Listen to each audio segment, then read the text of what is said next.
بسم الله الرحمن الرحيم لم يكن الذين كفروا من أهل الكتاب والمشركين منفكين حتى تأتيهم البينة رسول من الله يتلو صحفا مطهرة فيها كتب قيمة وما تفرق الذين أوتوا الكتاب إلا من بعد ما جاءتهم البينة وما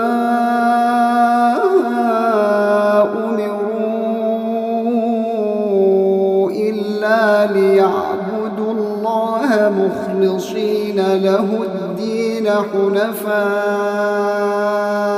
ويقيموا الصلاة ويؤتوا الزكاة وذلك دين القيمة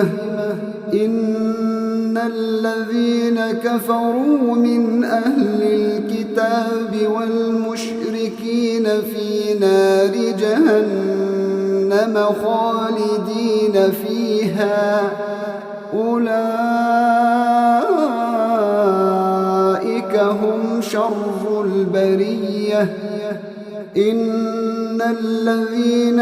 آمنوا وعملوا الصالحات أولئك هم خير البرية جزاؤهم عند ربهم جنات عدن تجري من تحتها الأنهار خالدين فيها أبدا رضي الله عنهم ورضوا عنه ذلك لمن خشي ربه